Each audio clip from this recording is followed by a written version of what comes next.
Debate time this Tuesday, 4 to 5 p.m. West Des Moines farmer Gary Leffler, Johnson Insurance executive Nicole Hasso, Bonnaroo State Senator Zach Nunn.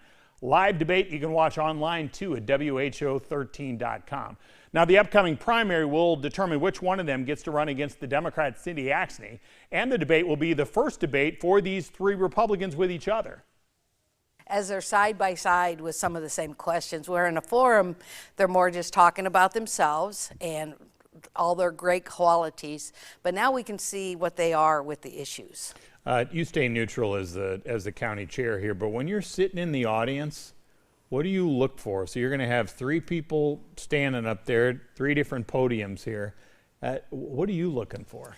I'm looking for the person that's going to best represent my views and our platform for the Republicans here in Polk County or the 3rd District as they move into DC. Who will fight for us and bring back what we need to be represented? Most important things in the platform to you are what?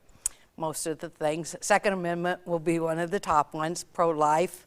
I believe 100% in the Republican platform. That's why I fight so hard and work so hard for that. But they're all going to say they're pro-life. They're all going to say they're pro-Second Amendment. So how does somebody stand out? And not even just to you personally, but just to the activists in the district. Me personally, I'm looking for the experience of what they can take, what is their backgrounds in the political arena also.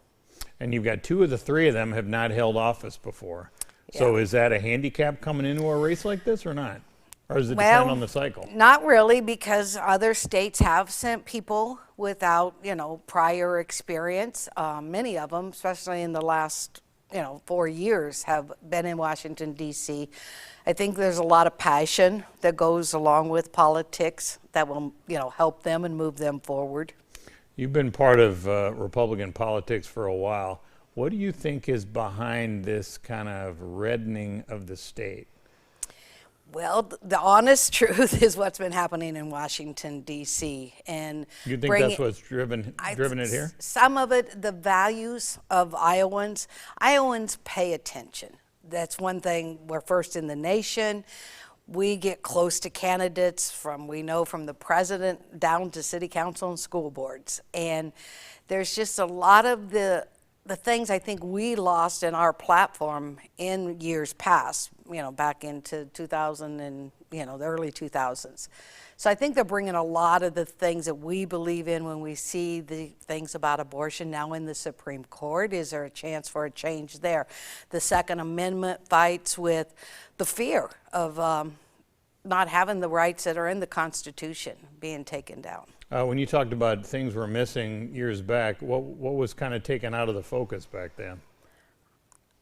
I think we weren't paying attention to some degree. I think some of the things that were happening were, I don't know, we weren't paying attention as much. We just kind of went along, and our governor's brought a lot back to the state. I really believe that in the past 4 years. So how do you make sure as a county leader people don't get lazy?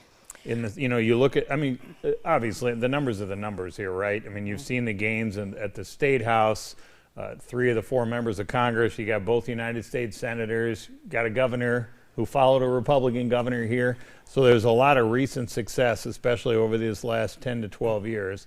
So how do you keep people engaged so they don't get kind of soft and not involved? Well, we're here in Polk County, we're building some base. It's called Build the Base, actually, to get people more engaged and keep the excitement. Yes, we are seeing a lot of enthusiasm and excitement of some great candidates, of re-electing the governor all the way down. And we're just seeing a lot of excitement. But to keep it going, they just need to keep doing what they're doing. That keeps our platform where we need it to be. And I think it will keep the people engaged. One of the things you've been part of, and I'm not going to call you older because you joked about being older beforehand, and I'm way too smart to ever say that to a woman. But so I'm just going to say you've got some experience in politics here. One of the things, though, that's been important to you the last several years in particular is getting women involved. And you, before we started this interview, you joked about being part of things way back in the day where you're kind of the only woman sometimes for certain things, right? You've seen more women become engaged, especially lately here. And we've seen women elected to office like never before, especially over these last 10 years or so. And Democrats as well, Democrats and Republicans.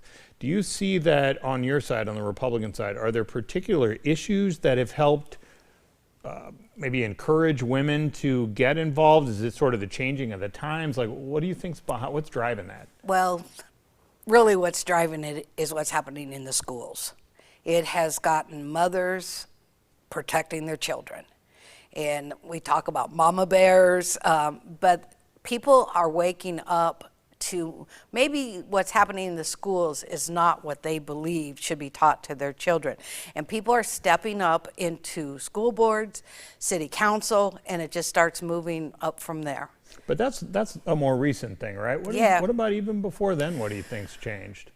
We've had, over the years here, we've had Linda Upmeyer in here, you know, a historic figure, Joni Ernst, Kim Reynolds, and they kind of talked about being as a younger woman back, you know, a couple decades back. You just didn't really think about, as a woman, you didn't really think about getting into those positions.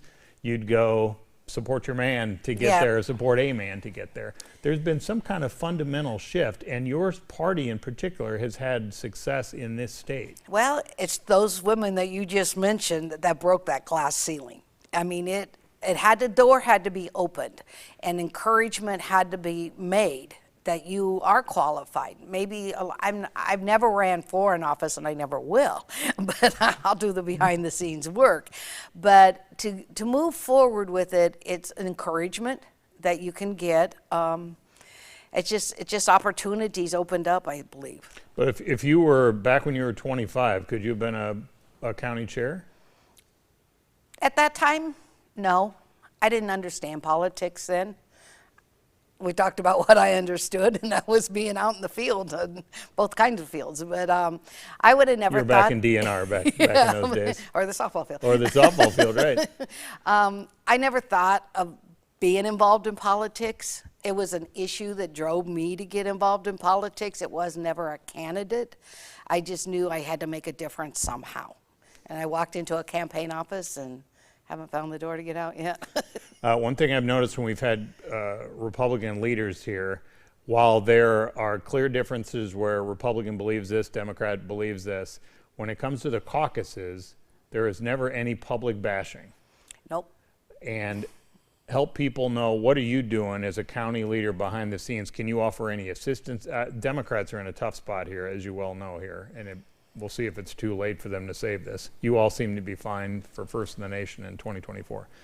Do you have any recommendations? Is there anything any way you can assist Democrats? Is there something they can do to improve the process, to maybe make this a little more appealing to the out-of-staters to keep the state first? Well, you know my involvement with the caucuses and the mock caucuses. For sure. And how with Polk County Democrats. Polk County Democrats. We work hand in hand all the time. We do ours differently. Ours are pretty controlled, paper ballot.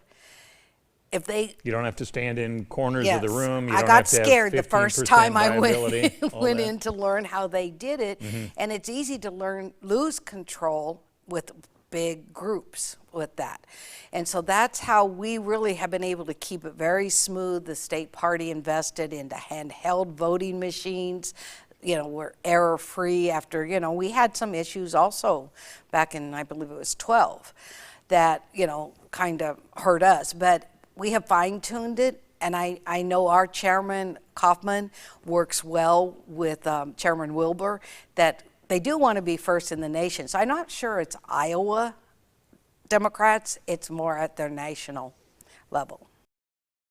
Now up next, how the Story County GOP got a former VP in town.